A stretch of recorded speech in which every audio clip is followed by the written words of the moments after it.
Di balik deretan rumah, di jalan terusan Gegak Lumayung, tersembunyi sebuah tempat yang sudah berdiri sejak tahun 1987. Namanya Putra Setra Leader, didirikan oleh Haji Jajang Hermawan, sosok yang juga dikenal sebagai Ketua Asosiasi Pengusaha Kulit di Garut. Disinilah proses penyamakan kulit sapi dilakukan, mulai dari bahan mentah sampai menjadi bahan siap jahit untuk tas, sepatu, dan berbagai produk kulit lainnya. Begitu kulit mentah tiba, proses dimulai dari tahap perendaman. Kulit direndam dalam air biasa tanpa zat kimia. Tujuannya untuk melonggarkan kotoran dan darah yang masih menempel. Setelah itu, kulit diberi taburan garam kasar. Proses ini mereka menyebutnya dengan proses binhook, yaitu cara alami untuk menjaga kualitas kulit sebelum diproses lebih lanjut. Disinilah pentingnya pengalaman. Setiap pekerja tahu kapan waktunya membalik, mengangkat, atau mengganti air. Semua dilakukan dengan cermat. Kalau boleh tahu, industri ini tuh dari kapan berdiri? Ini berdiri Rintis. tahun 1987. Udah lama karena yang dimulai kan ayah. Kayak saya bikin di 1987, terus sampai sekarang. Nah, kalau saya di sini tuh sebenarnya bukan yang owner tapi lebih ke tapi gue bikin bukan perusahaan sendiri ya. Jadi kayak kliennya sendiri. Ini tetap di sini gitu. Ini nggak ngambil klien dari orang tua, cari klien sendiri. Oh gitu, mantap.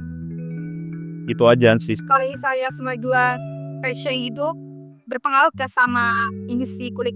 Berpengaruh karena kita kan kalau fashion tuh kita fast pace ya. Jadi kadang-kadang musimnya apa, ganti lagi musim apa gitu. Tapi kalau menurutku leather itu everlasting karena dia pakai terus. Orang kalau belum mau kerja harus formal pakai pentopel dari kulit. Orang sekarang tentara masuk yang baru-baru, abis masuk yang baru-baru, dia pasti dikasih selongsong peluru dari kulit.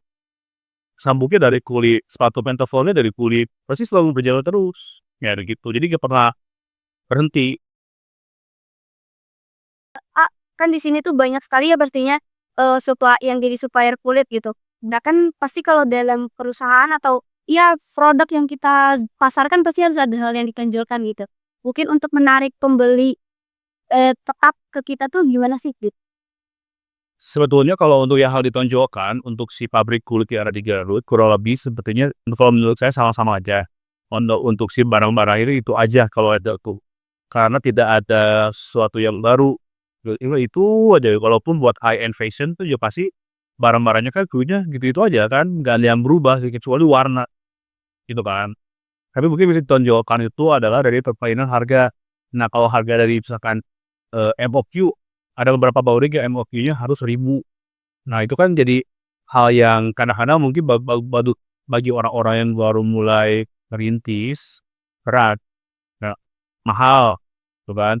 Nah kalau di kami itu sekarang udah bisa per 5 lembar minimalnya.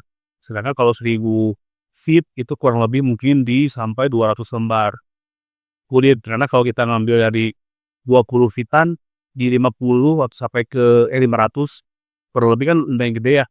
Nah kalau di kita 5 biji atau 5 lembar aja udah bisa bikin gitu dengan harga yang kompetitif daripada yang lain. Dari balik aroma tajam kulit mentah dan suara mesin yang bergemuruh, tersimpan kisah tentang warisan, ketekunan, dan adaptasi zaman. Pak Ihsan, generasi kedua dari keluarga penyamak kulit ini, kini turut menggerakkan Putra Setra Leader.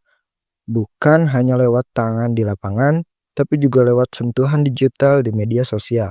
Sebuah pendekatan baru yang melengkapi visi sang ayah, Haji Jajang Hermawan, sang pendiri sekaligus Ketua Asosiasi Pengusaha Kulit Garut. Meski ekspansi fisik terhambat oleh aturan daerah yang membatasi jumlah pabrik per kabupaten, hal itu justru menciptakan ruang usaha yang lebih stabil dan minim persaingan lokal.